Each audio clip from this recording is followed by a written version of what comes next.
कैसे आप लोगों ने इतने सारे लोगों को मोतिहारी पहुंचाने में सफलता हासिल की? जाहिर सी बात है कि कौतूहल का विषय है, ख़ास तौर से पॉलिटिकल पार्टी के लिए। दरहकीकत इसमें जो हमारी छोटी बड़ी 30 तंजीमों का हिस्सा है इसमें कि हम लोगों ने वक्फ बचाओ, संविधान बचाओ, संघर्ष मोर्चा जो नाम रखा था, मुख्तलिफ मज़ाहिब से मसालिक के लोगों को एक जगह इकट्ठा कर करके एक मुत्तहिदा महाज तैयार किया गया था और उस मुत्तहिदा महाज से सारी तरफ से लोगों ने, हर मसलक के लोग यहाँ आकर के इस रैली को कामयाब किया। हमारे पास पूरी एक एडवोकेट की टीम थी कि अगर खुदा न खास्ते कुछ हो जाए तो फिर ये करेंगे। डिसिप्लिन क्या है? देखिए भाई, हम तो अच्छा लगे या बुरा लगे, ये बहुत ही डिसिप्लिन कौम है। बाबरी मस्जिद याद कीजिए, उसमें भी लोग जो है हंगामा अशरात तलवार लेके नहीं उतरे थे। ऐसा लगा नहीं कि जो इतना बड़ा मजमा, इतनी बड़ी भीड़ जो है आप शहर में जुटा रहे हैं, और जैसा कि प्रशासन या पुलिस प्रशासन के लोगों को भी खदशा था कि भाई इसमें कोई जो है किसी तरह का फ्लैग लेकर के आ जाए या अनवांटेड चीज़ें हो जाएं, तो मोहरा तो आप ही बनते ना। इस काम को हम लोग अल्लाह के नाम से शुरू किए। काम में बाधाएं आई, लेकिन हम लोग उस बाधा को ये नहीं समझे कि ये रुकावट है। बाधा को साइड करते हुए हम लोग आगे बढ़े। कैसे आप लोगों ने इंतज़ाम किया है माइक का, गाड़ियों का, रैलीज़ का? आपका सर आप देखिएगा, ताज्जुब करिएगा कि हम लोग 5 लाख लोगों को रोड पर किस डिसिप्लिन के साथ ले जाते हैं। पहले से मोर्चा ने क्या तय किया था कि पॉलिटिकल लोगों ने समर्थन दिया था, तमाम विपक्षी पार्टियों ने लगभग जो है आपको समर्थन दिया था, तो पॉलिटिकल पॉइंट ऑफ व्यू से मोर्चा का क्या डिसीजन था? एक झंडा को लेकर के भी एक एपिसोड सामने आया, तो हम ये जानना चाहते हैं आपकी ज़बानी कि मोर्चा ने क्या तय किया था, पॉलिटिकल लोगों के साथ किस तरह का समन्वय बिठाना है। इसमें जो कमियां रही उसको हम लोगों ने नोट किया है। इंशाल्लाह आगे के प्रोग्राम में हम लोग इसको दूर करेंगे। लेकिन जज्बा ऐसा लोगों को मैंने देखा कि जिन्हें जज्बा था उनको तो धूप लग ही नहीं रहा था, है ना। जिन्हें जज्बा नहीं था वो एसी में बैठे रहे। मंच पे जो है आरजेडी वाले लोगों ने कब्जा जमा रखा था, ये लोगों की शिकायत है कि भाई ये कौम की लड़ाई थी, इसमें पार्टी वाले लोग क्या कर रहे हैं। मैं आपको बता दूं एक लमसम आइडिया कि 25 दिन तक गाड़ियां चली हमारी, प्रत्येक दिन वार रूम में लोग बैठे। काफ़ी प्रचार प्रसार के बहुत सारे सिस्टम को हम लोगों ने अपनाया। इसके बावजूद भी हमारे खर्च अबाउट 2.25 लाख से ज़्यादा नहीं जा रहा है। एक सवाल बहुत अहम ये है कन्वीनर साहब कि दीन बचाओ देश बचाओ रैली हुई थी पटना में, उसके बाद एक चेहरा नमूदार हुए और वो पूरे रैली का मज़ा ख़राब हो गया, ऐसा लोगों का कहना है।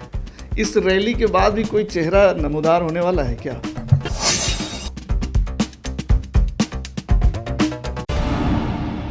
मोतिहारी जैसा शहर जो कि एक बहुत छोटा शहर माना जाता है, ऐसे जगहों पे लाखों लोग अगर सड़कों पे उतर जाए तो ये अपने आप में लोगों के लिए कौतूहल का विषय बना हुआ है।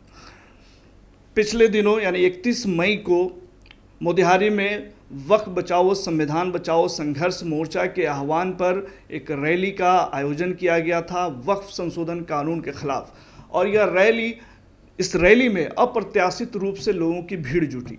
सड़कों पर, मोतिहारी की सड़कों पर ऐसा लगा कि जन सैलाब उमड़ पड़ा है।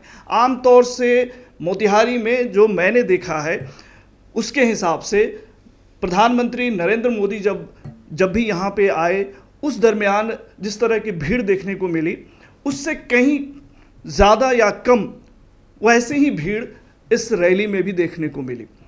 हम आपको एक और एग्जाम्पल बता दें कि प्रशांत किशोर के पास जो है एक बहुत बड़ा मैनेजमेंट टीम है और एक बहुत शानदार तजर्बा है। पटना की उस रैली को याद कीजिए, प्रशांत किशोर की, पसीने छूट गए प्रशांत किशोर को 1 लाख लोग पहुंचाने में पटना की रैली में।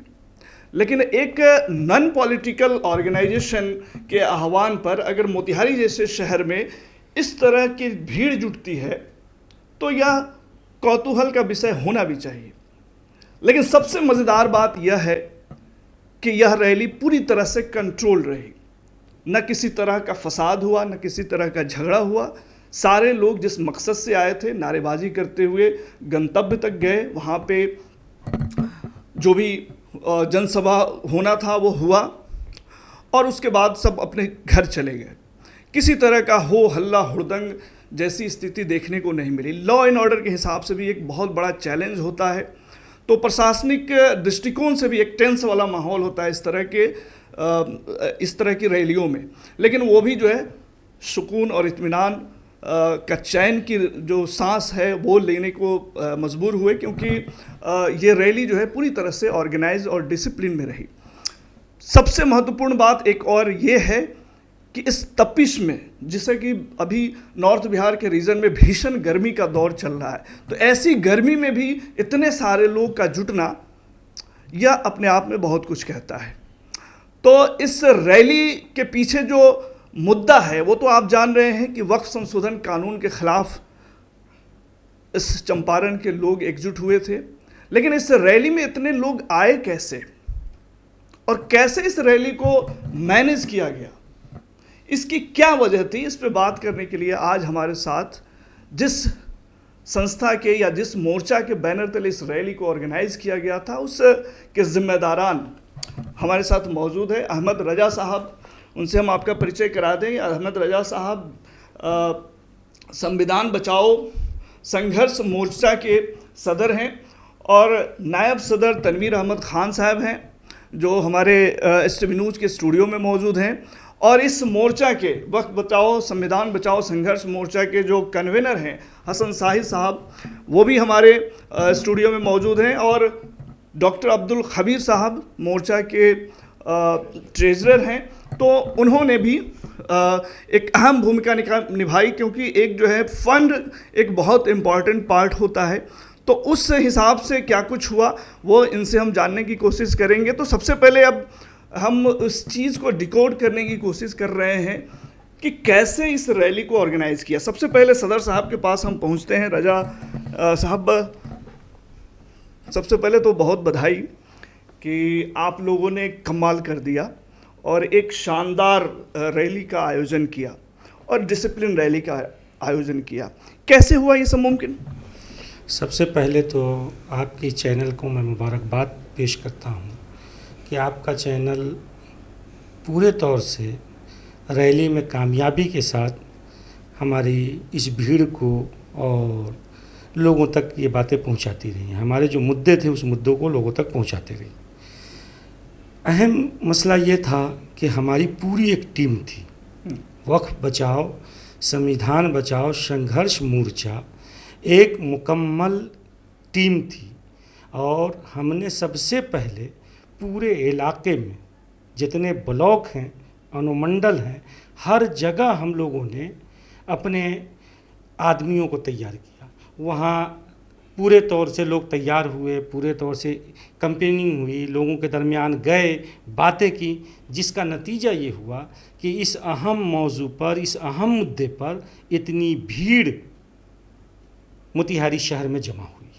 और इसमें सारी जमात के लोग, ऐसा नहीं है कि कोई एक जमात, हर यानी बनामे मुस्लिम कौम एक मुत्तहिदा महाज था ये। इसीलिए हम लोगों ने वक्फ बचाओ संविधान बचाओ संघर्ष मोर्चा जो नाम रखा था, मुख्तलिफ मज़ाहिब से मसालिक के लोगों को एक जगह इकट्ठा कर करके एक मुत्तहिदा महाज तैयार किया गया था। और उस मुत्तहिदा महाज से सारी तरफ से लोगों ने, हर मसलक के लोग यहाँ आकर के इस रैली को कामयाब बनाई और ये रैली कामयाब हुई। बिल्कुल। तो कहीं ना कहीं जो है एक एकजुटता दिखी इस रैली को ऑर्गेनाइज करने में। और कन्वेनर हसन साहिद साहब, आपको भी बहुत मुबारक कि आप के कन्वेनरशिप में जो है इतनी बड़ी रैली का आयोजन हुआ। कैसी तंजीमें भाग ली थी और कैसे आप लोगों ने इतने सारे लोगों को मोतिहारी पहुंचाने में सफलता हासिल की? आपका बहुत शुक्रिया कि आज हम आपके दरमियान में HTV के साथ बैठे हुए हैं और आपने पल पल की ख़बर लोगों तक पहुंचाई है, इसके लिए भी शुक्रिया। और इस सिलसिले में कि रैली कैसे कामयाब हुई, जाहिर सी बात है कि कौतूहल का विषय है, ख़ास तौर से पॉलिटिकल पार्टी के लिए, और हमारे लिए तो और ज़्यादा खुशी का बाइस है कि हम लोग इसमें कामयाब हुए। दरहकीकत इसमें जो हमारी छोटी बड़ी 30 तंजीमों का हिस्सा है, इसमें छोटी बड़ी 30, लेकिन बड़ी बड़ी तंजीमें, कुछ लोगों ने बहुत एक्टिव रोल अदा किया, कुछ लोगों ने कुछ पैसिव रोल अदा किया, कुछ लोगों ने थोड़ा कम रोल अदा किया। इस तरह से ये टीम आगे बढ़ती रही। इसमें जिन लोगों ने बहुत अच्छा रोल अदा किया, बहुत एक्टिव रोल अदा किया, मैं उन संगठनों का नाम लेना चाहूँगा। तो उसमें एक इदारे शरिया जिसमें मोहम्मद रज़ा अमजदी साहब हमारे सदर भी हैं, दूसरा जो है जमीयतुल उलमा, इसके 2 धड़े हैं, एक मीम यानी महमूद मदनी और एक अरशद मदनी। उसमें जो है जावेद क़ासमी साहब बहुत ही एक्टिव रोल उन्होंने अदा किया। फिर उसके बाद से जमालुद्दीन साहब हैं हमारे, एक जो मीम से हैं, जमीयतुल उलमा मीम। फिर जमीयत अहले हदीस अकरम राही साहब हैं जिन्होंने बहुत ही एक्टिव रोल अदा किया। फिर मजलिस मुशावरत से हमारे तनवीर चचा हैं, और एडवोकेट मुख्तार साहब हैं, उसमें सुहेल साहिल हैं। इन लोगों ने जो है बहुत ही एक्टिव रोल अदा किया।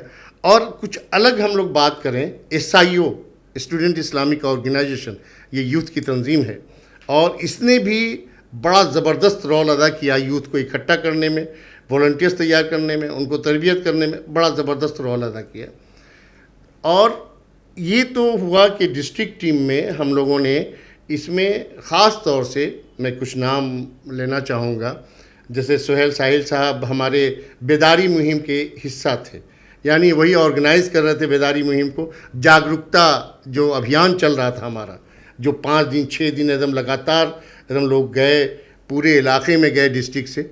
उसमें इरफान शिको, राशिद फरहान, रुमान फरीदी, खालिद नदीम, शाहिद जमील, ये सब जो है, अबू नसर निहालुद्दीन, मजहर साहब, अमरुल्ला साहब, यानी ये सब जो है बीमार रहते हुए भी वो पूरे इलाके का दौरा किया। ख़ास तौर से इधर रक्सौल की तरफ, रामगढ़वा, सुगौली, ये जो क्षेत्र बना। फिर उसके बाद से क्या कहते हैं, तिरवाह का जो इलाका बनता है आपको, उस इलाके में बहास का जो इलाका बनता है, उस इलाके में हरदिया का, पुरुषोत्तमपुर का, ये सब पूरा इलाका उन लोगों ने बहुत ही बुरी तरह से, अच्छी तरह से छान मारा। और एक एक जगह छोटे छोटे कॉन्फ्रेंस से लेके बड़े बड़े कॉन्फ्रेंस हुए हैं।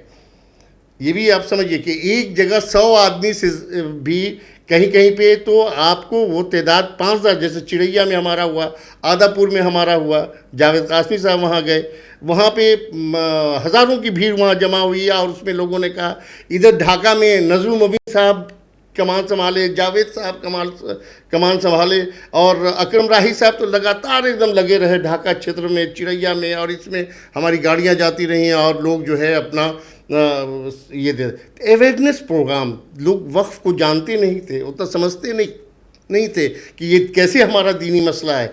ये को एजुकेट करने में भी हम लोगों ने बड़ा रोल अदा किया, और ज़मीनी लेवल पे ये सबसे ज़्यादा काम किया हमारा। और इसी से हम समझते हैं कि उन लोगों को मोटिवेशन मिला, और उस मोटिवेशन के तहत इतनी बड़ी तादाद में लोग आए। और सिर्फ यही नहीं किया, वहाँ के जो, जैसे आप समझिए कि ब्लॉक लेवल के जो लोग थे, हम नाम लेना चाहेंगे, मेसी से हमारे डॉक्टर इकबाल साहब थे, मेसी से एक और नाम हम समझते हैं कि मौलाना हैं एक मुफ्ती कुतुबुद्दीन साहब, मुफ्ती कुतुबुद्दीन साहब हैं उसमें। फिर उसके बाद चकिया अगर आ जाइए तो राशिद जमाल साहब हैं, फिरदौस हैं, मौलाना मुश्ताक हैं, बुरहानी साहब, और इश्तियाक वगैरह की जो टीम रही है उसमें वो लोग रहे हैं। थोड़ा सा और आगे बढ़िए तो अनीसुर रहमान चिश्ती साहब जो थे वो केसरिया में, नोमान हमारे से खान थे, एकदम नौजवान लड़का, वो मतलब कि एकदम दिन रात लगा हुआ है, और अपने पैसे को खर्च करके गाड़ियों को इलाके में भेज के। डिस्ट्रिक्ट टीम तो 1 बार 2 बार जाती थी, बाकी जो इन लोगों ने काम किया है मत पूछो यार, एकदम ज़मीनी लेवल पे घर घर तक पहुँच कर ये काम किया है। कल्याणपुर में मौलाना लतीफ़ुर रहमान साहब ने क्या काम किया है। आप समझ सकते हैं कि कल्याणपुर से 103 गाड़ियां आई थीं, जिसमें 2 बड़े बड़े बस थे।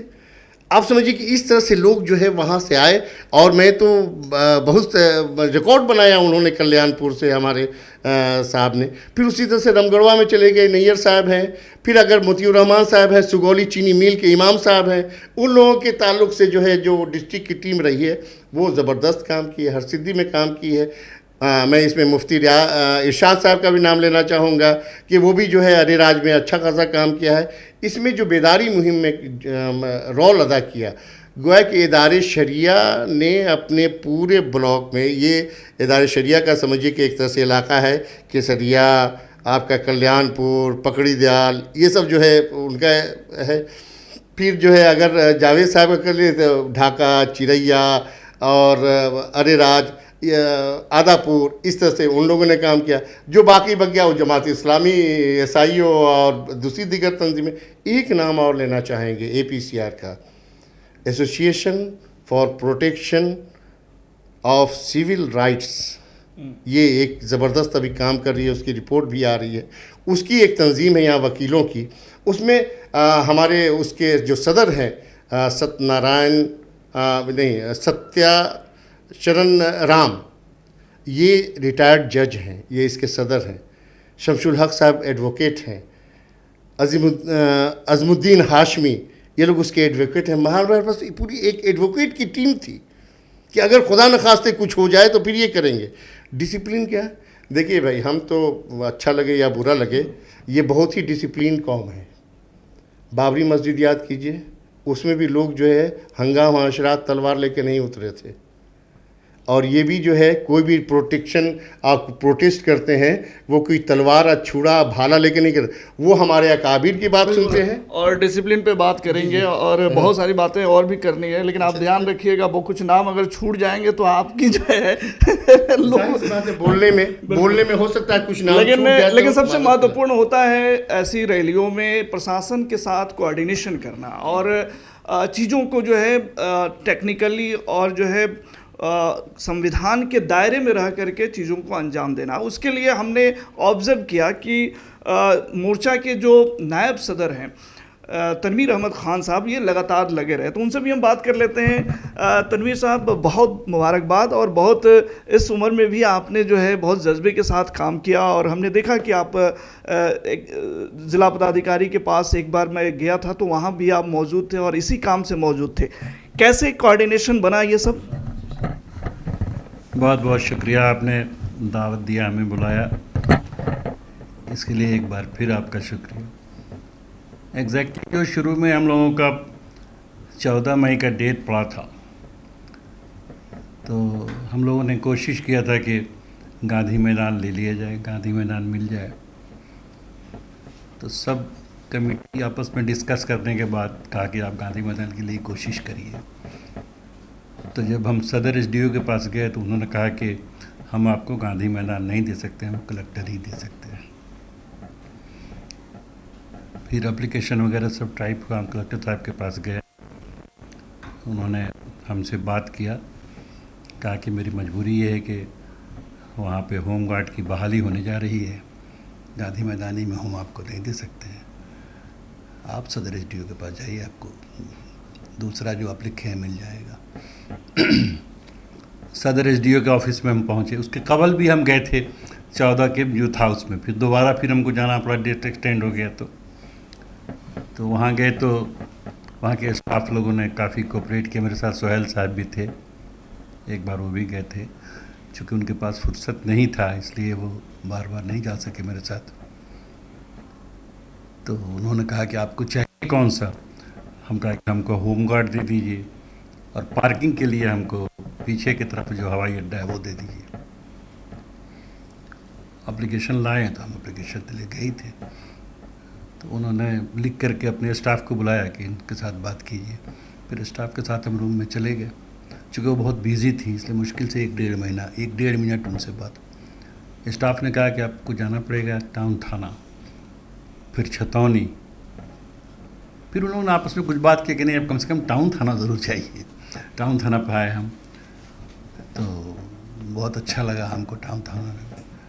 पांडे जी थे जो एसओ इंचार्ज के जगह पर थे, उन्होंने फेवर में लिख दिया अच्छा से। फिर हम लेकर के गए, वहाँ पहुँचे, हमने उनको दिया, उन्होंने कहा कि आपको परमिशन मिल जाएगा, आप घबराइए नहीं। अब 2-3 दिनों तक परमिशन नहीं मिला, इसलिए कि उसी बीच में बहुत सारे मीटिंग्स शुरू हो गए प्रशासन के, 20 सूत्री की मीटिंग शुरू हो गए, और आपको और भी बहाली की मीटिंग शुरू हो गई, फिर लॉ एंड ऑर्डर की मीटिंग शुरू हो गई। तब यहाँ पर लोगों को परेशानी हुई, भाई बहुत इम्पोर्टेंट है। अभी तक आप भी पूछने वाले थे कि आप लोग को परमिशन मिला कि नहीं मिला, और बहुत सारे वकील लोग भी, वेरी इम्पोर्टेंट है, परमिशन मिला कि नहीं मिला।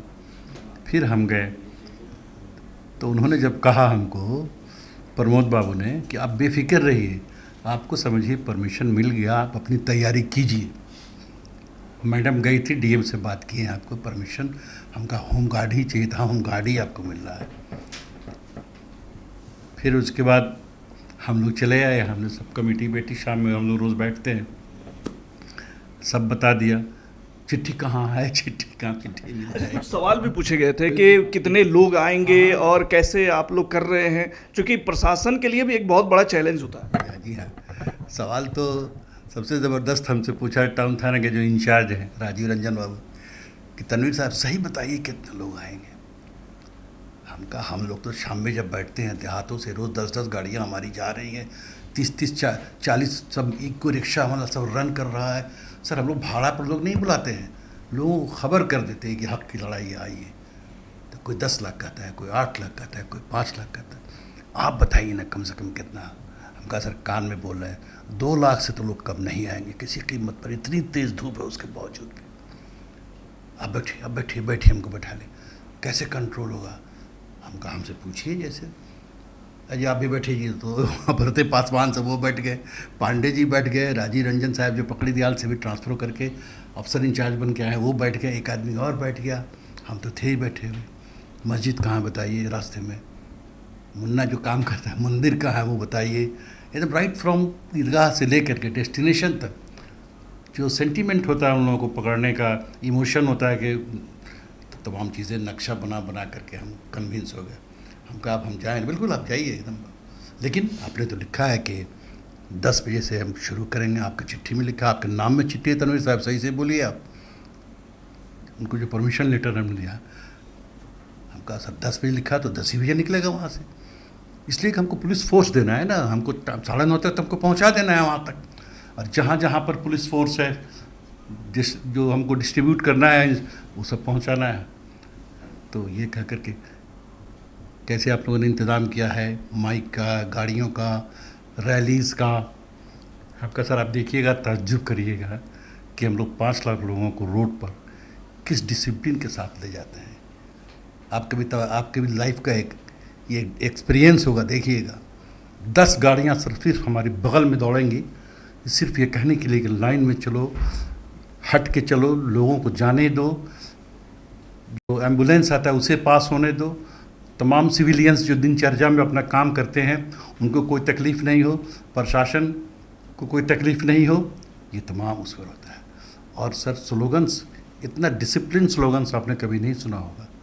कानून के दायरे में 14, 15, 25, 26 जो हमारा लॉ है, जो हमारा संविधान कहता है, उसी के दायरे में बजाते हम लोगों ने तैयार किया है अपना स्लोगन, कि कोई उसको उल्टा सीधा नहीं बोल दे। हसन शाहिद साहब और आसिम साहब ने मिल करके उसको तैयार किया है कि स्लोगन्स जो तैयार हो, किसी को नाजेबा नहीं लगे, किसी को बुरा नहीं लगे, तो वो तो ठीक है, लेकिन कोई झंडा तो उस पर दूसरे कब मुल्क का नहीं आ जाएगा। हम कहा आप कैसी बात कर रहे हैं, आप नहीं जानते ऐसा वाला झंडा उसमें लाके खड़ा कर देते। हम कहा सर ऐसा नहीं होगा, झंडा नहीं होगा ऐसा, तो ऐसा कोई गलत लोग उसमें। हम कहा सर हम लोग, आप ये जो आपकी लिस्ट बनी है उसमें हर जगह आपका अफसर है, 5 पॉइंट पर आपने अफसर दिया है। आपको कभी ऐसा लगा नहीं कि जो इतना बड़ा मजमा, इतनी बड़ी भीड़ जो है आप शहर में जुटा रहे हैं, और जैसा कि प्रशासन या पुलिस प्रशासन के लोगों को भी खदशा था कि भाई इसमें कोई जो है किसी तरह का फ्लैग लेकर के आ जाए या अनवांटेड चीज़ें हो जाएं, तो मोहरा तो आप ही बनते ना। भाई हमारी हालत ये थी कि होम गार्ड की जो लेडी थी यहाँ पर, डीएसपी, उनको लगा कि वो हमारे पास नहीं आए, हम उनके पास भी गए। एक बार तो हसन शाहिद साहब, हम लोग जो लौट करके घर तक उनके पहुँचे 9:30 बजे रात में, उनसे मुलाकात नहीं हुई, लेकिन मैसेज चला गया कि ये लोग मिलने आए थे ऐसे ऐसे परमिशन के लिए।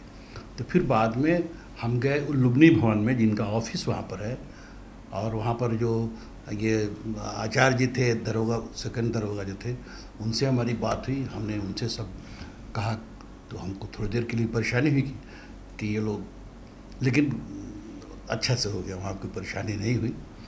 देखिए एक चीज़ आपको बताते हैं,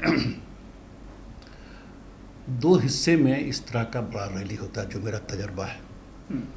एक हिस्से में मैदान जो बनता है, आपने उस मैदान को किस तरह से बनाया, कितने लोगों को आप अकोमोडेशन करने के लिए मुनासिब जगह दिया, आवाज़ कितनी आप वहाँ पे लगा रहे हैं कि सब तक पहुँच जाए, नंबर 1। नंबर 2 ये कि अभी तपिश में पानी पीने का बहुत अच्छा इंतज़ाम, सब उन्होंने कोऑर्डिनेशन, हम लोग कमेटी थी, सब लोग मिल करके पानी का इंतज़ाम बहुत अच्छा तरह से किए, वो भी बहुत ज़रूरी था।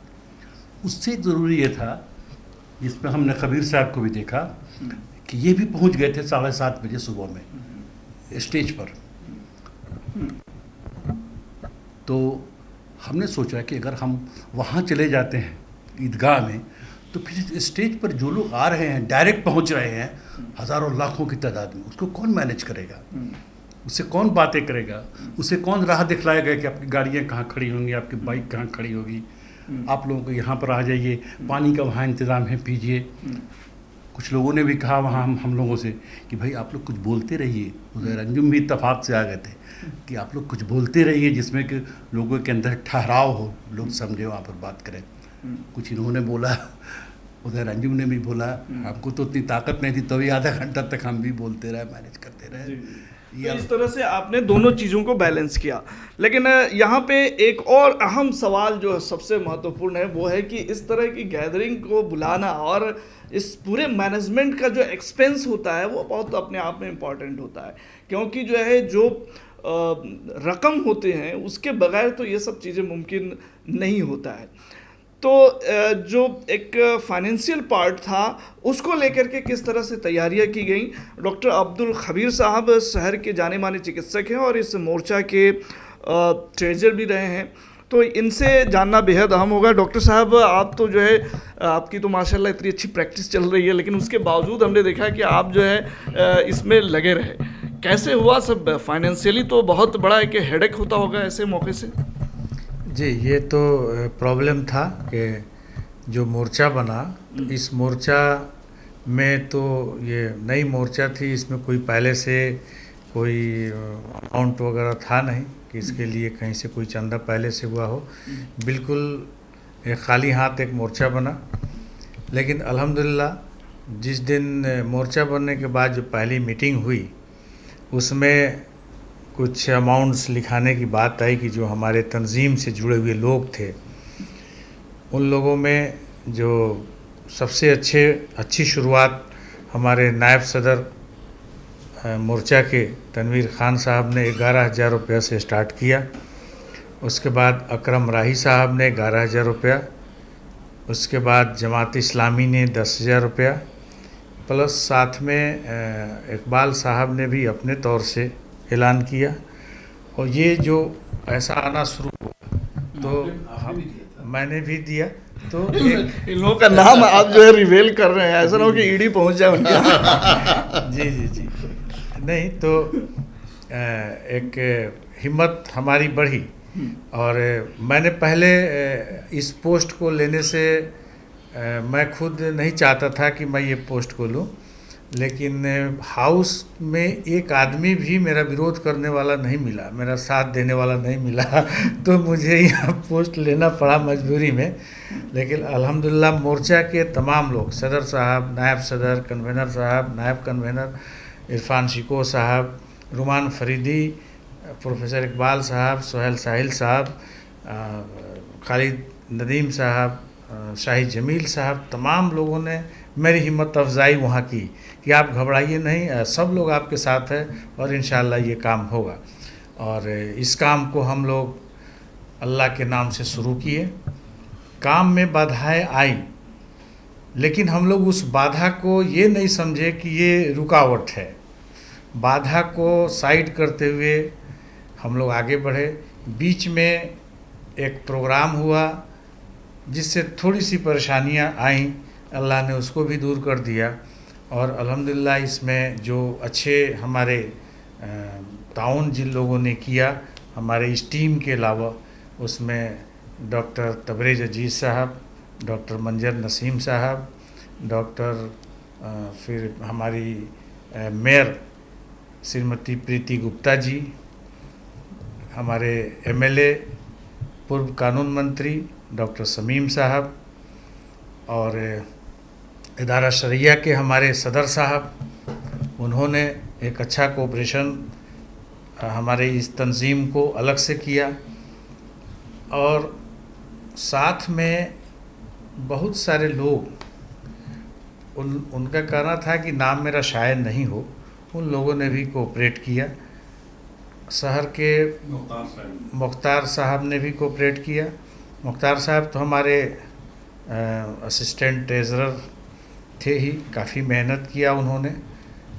और इस तरह से एक टीम बनी। हम लोगों ने भी टीम बनाया कि कलेक्शन किया जाए। एक क्राउड फंडिंग के लिए हमारे नायब सदर का उनका QR कोड ग्रुप में डाला गया, जिस पर अल्हम्दुलिल्लाह 10 रुपया से लेकर के लोगों ने स्टार्ट किया, है ना। सबको हम लोगों ने कबूल किया। एक अच्छी खासी अमाउंट उसमें भी आ गई, लोगों ने कोऑपरेट किया। 10, 200, 50 रुपीज़, 500, 1000, 2500 करके ऐसे ये कोऑपरेशन राशि हम लोगों को मिलना शुरू हुआ। खुलूस दिल से लोगों ने इस अमाउंट को जो है करीब 1 लाख रुपये के आसपास एक क्राउड फंडिंग से वो आया उसमें। और एक बहुत अच्छा मैसेज गया लोगों को। और हिसाब जो है हम लोगों ने एक पैसे का 3 जगह हम लोगों ने इसको 3 आदमी को मैंने रखा कि एक जो खर्च कर रहे हैं, किस गाड़ियाँ जो चल रही थी, तेल दी जा रही है, जो भी खर्च होता है, एक आदमी उसको बात करता था, तो बिल बनाएगा। तो इरफान शिको साहब को मैंने दिया कि आप जो है इसकी तहकीक करें, और तहकीक करने के बाद मुझसे तब पेमेंट करें। तो ये 3 आदमी के बीच कंटिन्यू था, प्लस मोर्चा के सभी लोग भी लगभग जान रहे थे कि क्या क्या खर्च हो रहा है। तो अल्हम्दुलिल्लाह ये हमारा मोर्चा जो है, पैसे के अभाव में काम मेरा नहीं रुका। लेकिन और एक डॉक्टर साहब जो है, लोगों की ये शिकायत रही, जो भी लोग इस ये में आए, कि जो ग्राउंड में पंडाल था बनाया गया था जनसभा के लिए, वो छोटा पड़ गया, और इतनी शिद्दत गर्मी में एक पंडाल जो है कवर्ड होना चाहिए था। हाँ, ये आपका कहना सही है। चूँकि हम लोगों को पिछला जो तजर्बा था NRC का, हम लोगों ने जो रैलियाँ की थी उसमें हम लोग स्टेज भी नहीं बना पाए थे। न उसमें स्टेज था न रैली था। उस वक्त हम लोगों ने कई जगह की इस तरह की NRC की रैलियों को देखा हम लोगों ने, कि वो 2-3 ट्रॉली को खड़ा करके उसी को स्टेज मान लिए थे, माइक सिस्टम सिर्फ लगा लिए थे, है ना। तो इस तरह से रैलियाँ, और इतनी भीड़ थी कि 2 लाख लोगों के लिए लगभग हम लोगों को उम्मीद थी कि 2 लाख आएंगे ही।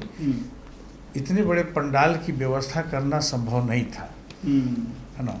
तो उतनी बड़ी व्यवस्था हमारे पास, अब हम लोग कोई नरेंद्र मोदी तो है नहीं, लेकिन अफसोस हम लोगों को भी है। लेकिन हम लोगों को अफसोस है कि वक्त कम की वजह से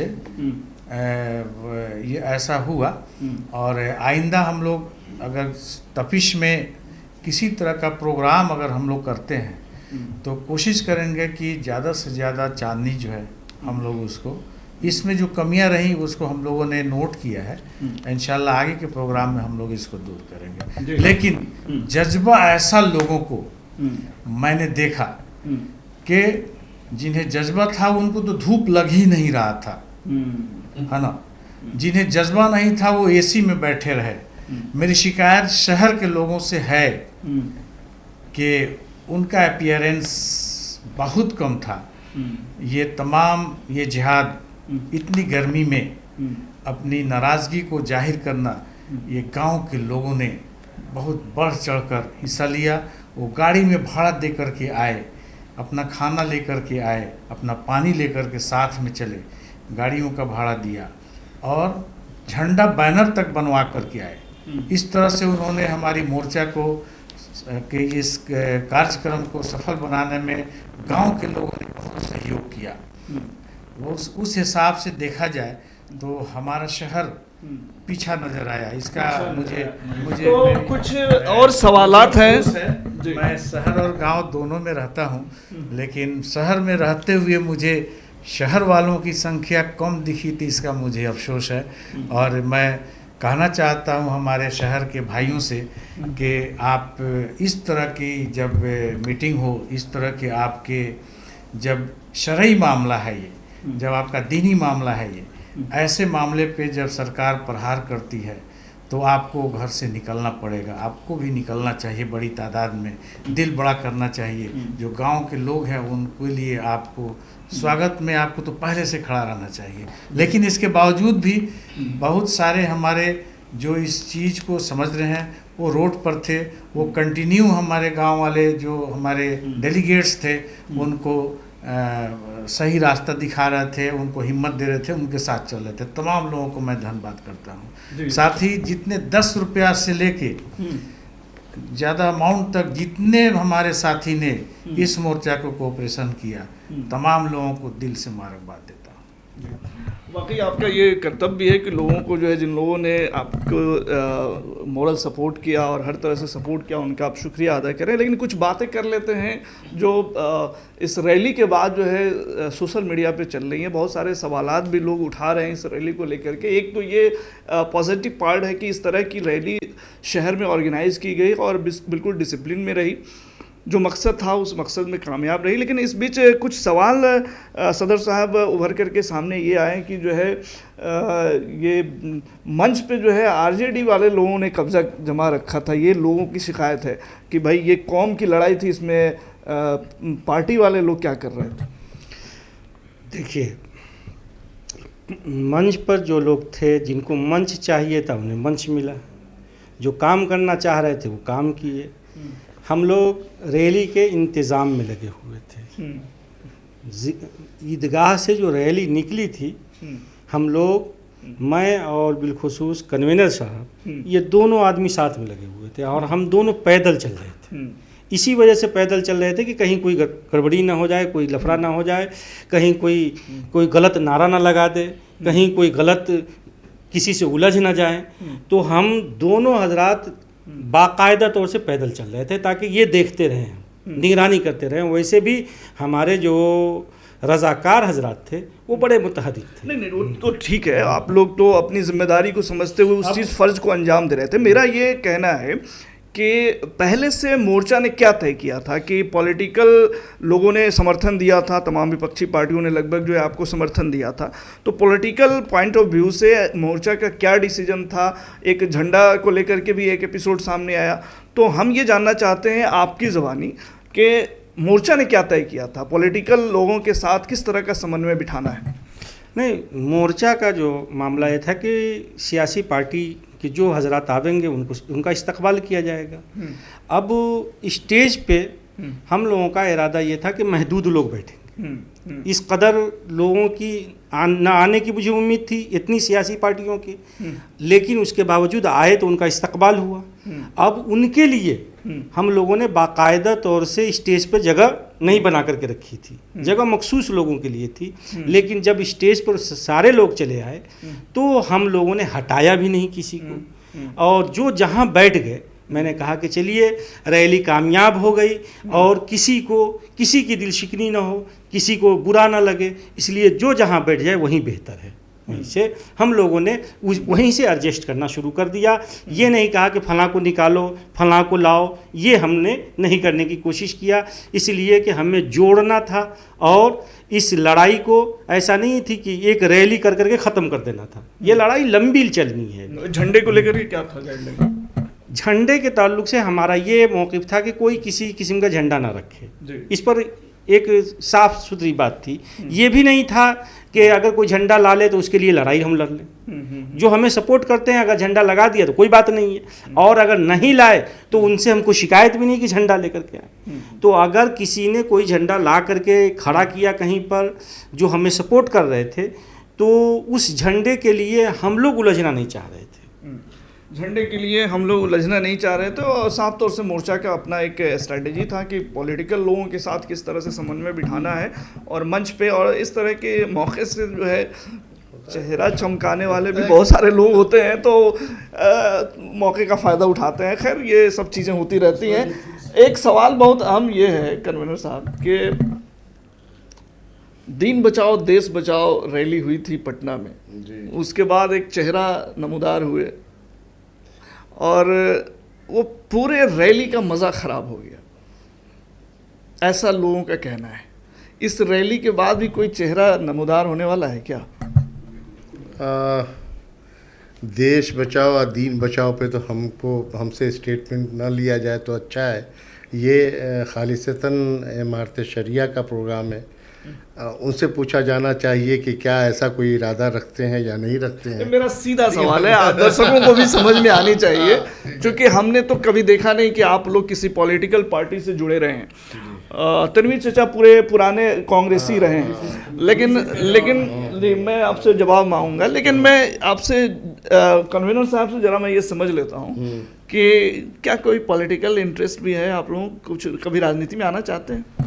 ये बात तो 100% क्या 200% गलत होगा।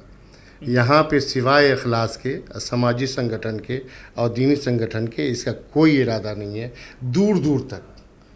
बल्कि ये चारों चेहरे को पहचान लीजिए। MLC का पद मिले तो कभी नहीं, कतन नहीं। आप तो जानते ही हैं कि हमारा संगठन बहुत ही इस मामले में मजबूत है और इस तरह का कोई ख्याल भी दिल में नहीं लाते हैं। हम लोग सामाजिक संगठन हैं, हम लोग जो है पॉलिटिकली प्रेशर डालने वाले लोग हैं। पॉलिटिक्स में मेन स्ट्रीम में आके कोई काम करने का कोई इरादा नहीं। अभी जैसे हमारा काम करेंगे मुस्लिम पर्सनल लॉ बोर्ड के तहत जो है हमारा काम करना कि उन लोगों को हम आने नहीं देंगे जो लोग जो है हमको मतलब कि इस वक्त कानून को पास करवाने में जिन लोगों ने साथ दिया है, मैं इस इलेक्शन में उन लोगों का साथ नहीं दूंगा, बल्कि उनके अगेंस्ट जाके हम लोग काम करेंगे। तो तनवीर साहब आप कुछ बताएं, आप तो पुराने कांग्रेसी रहे हैं, अब वो पार्टी पॉलिटिक्स में आप लेकिन नज़र आते नहीं हैं। मोह भंग हो गया, अब समाज सेवा जो असल मकसद है उसी पे आ गए हैं अब, या फिर अभी भी कुछ है पॉलिटिकल महत्वाकांक्षाएं? कभी नहीं रही है। मेरा रिकॉर्ड है कि हमने आज तक लालू जी से या किसी से जिस ज़माने में थे टिकट नहीं मांगा। टिकट मिल भी रहा था एक ज़माने में, मेरा इंटरेस्ट उतना नहीं था, क्योंकि हम अपने बच्चों को बनाना चाहते थे। सियासत में जब आ जाते हैं तो पूरी फैमिली बर्बाद हो जाती है, इसलिए मेरा उस तरफ कभी तबीयत नहीं रहा कि आप चुनाव लड़ें। हाँ, अब इस उम्र में अंजुमन तरक्की उर्दू हो चाहे NRC हो तो आपको अंजुमन इस्लामिया, आप देख सकते हैं हमने कितना काम लगातार काम कर रहे हैं, इस उम्र में भी काम कर रहे हैं। अब जो ज़िंदगी बची है कौम के लिए अब दे दिया है अपनी पूरी ज़िंदगी। मेरे पास जो भी पैसा अपना है ज़ाती कौमी का है, वो मेरा नहीं है। पॉलिटिक्स में जाने का कोई मेरा इरादा नहीं है और न उसके लिए हम लोग कोई भी आदमी इस मोर्चा में आए हैं। ये मोर्चा से इसलिए बना के ये जो हमारे दीन पे हमला है, हमारे बुजुर्गों की दी हुई जायदाद पे जो हड़पने की जो नापाक कोशिश हो रही है, उसके लिए हम लोगों की नींदें हराम हो गई हैं।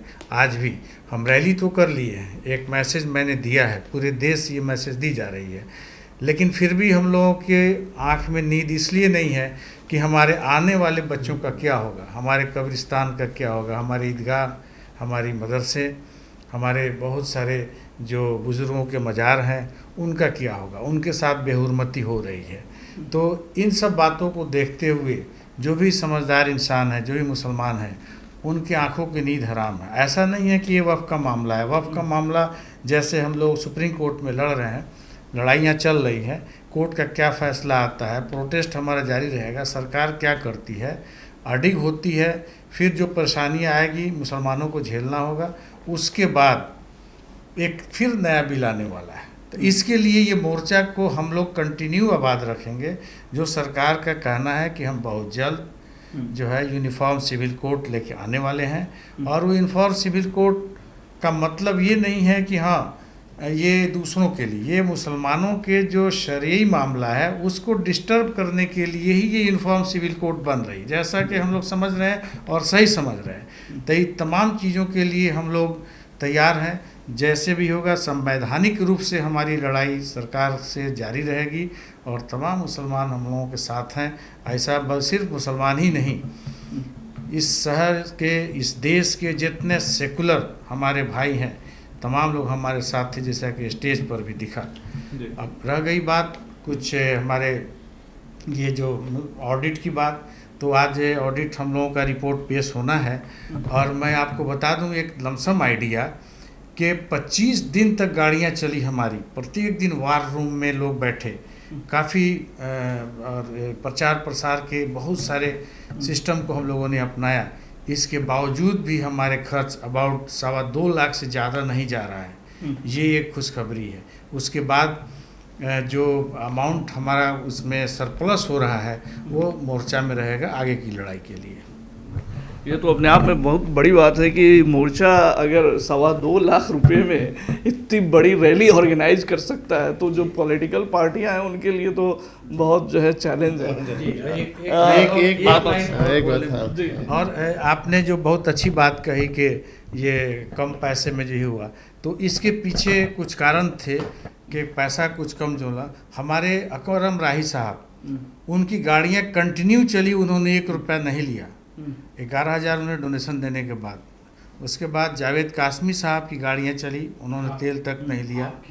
मेरी गाड़ी कुछ चली लेकिन ज़्यादा उन लोगों की चली। और लोगों ने जो है जाहिर से देखिए, ये जो इस तरह के जो इवेंट होते हैं, ये जितने लोग जो है इस तरह के इवेंट में शामिल हुए, ये अगर टोटल खर्च आकलन किया जाए तो करोड़ से कम तो होगा नहीं, लेकिन लोगों ने अपना खुद का जो है ताउन किया, इसलिए जो है ये आपको लग रहा है कि मोर्चा को जो है दबाव नहीं रहा। आखिरी कमेंट ये है कि चूँकि पॉलिटिक्स की बात निकल चली है, तो इसी हवाले से हम एक बात करें कि वक्फ को दीनी मामला है, लेकिन संविधान पॉलिटिक्स का हिस्सा है, और आर्टिकल 13, 14, 25, 26 ये सब भी जो है आपके संविधान का मामला है।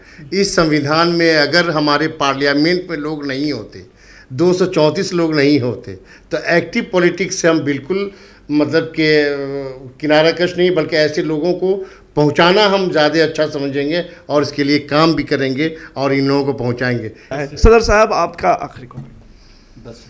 मैं सबसे अहम ये है कि जितने हजरात आए थे, जिस ब्लॉक से आए थे, जिस मकतब फ़िक्र के थे, सब लोगों का मैं शुक्र अदा करता हूँ, और मैं ये उम्मीद करता हूँ कि ये इत्तेहाद के साथ जब जब ज़रूरत पड़े तब वो मोतिहारी में आवे, और ख़ास तौर से जिन मसाजिद, मदारिस, कब्रिस्तान, ईदगाह के कागज़ात नामुकम्मल हैं, वो इस रैली के बाद वो कागज़ात को मुकम्मल करने की कोशिश करें।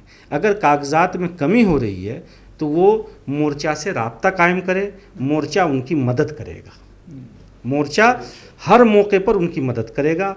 और मोर्चा के साथ साथ एक बात और मैं बता दूं कि मैं इदारे शरिया मोतिहारी का काजी हूँ।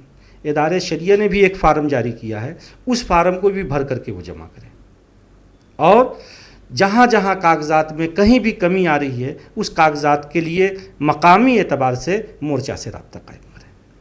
मोर्चा हर तरीके से उनका ताउन करेगा, मदद करेगा, और मदद करने के बाद हम ऐसा नहीं कि खामोश बैठ जा रहे हैं। इस रैली के बाद हम फिर इलाके का दौरा करेंगे, हम फिर जाएंगे इलाके में।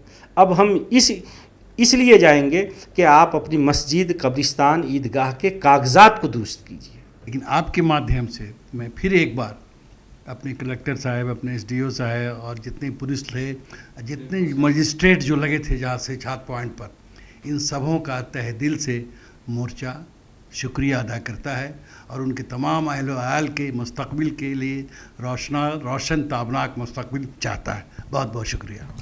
तो आज हम बात कर रहे थे मोतिहारी में आयोजित होने वाले एक ऐसी रैली की जो लोगों के बीच कौतूहल का विषय बना हुआ है कि एक नॉन पॉलिटिकल ऑर्गेनाइजेशन के कॉल पे मोतिहारी में इतने सारे जो लोग जुटे, वो क्यों जुटे थे। तो सहज अनुमान लगाया जा सकता है कि मोर्चा जिसके आह्वान पर ये रैली का आयोजन किया गया था उसका क्या डेडिकेशन था, और ऐसे मुद्दों पे आम लोग जो है खुद सक्रिय होते हैं। जैसा कि ख़ास तौर से एक देखा जाए तो एक बजट होता है, तो जैसा कि ट्रेजर साहब बता रहे हैं कि एक मामूली बजट में इतने सारे लोग आए, इसका मतलब लोगों ने खुद से बढ़ चढ़ के हिस्सा लिया। और यही खूबसूरती होती है किसी भी प्रोटेस्ट की। अगर किसी प्रोटेस्ट को अपने मुकाम तक पहुंचना है, मंजिल तक पहुंचना है, तो ये उसका सबसे बड़ा रिमार्क होता है कि उसमें आम लोगों का कंट्रीब्यूशन क्या है।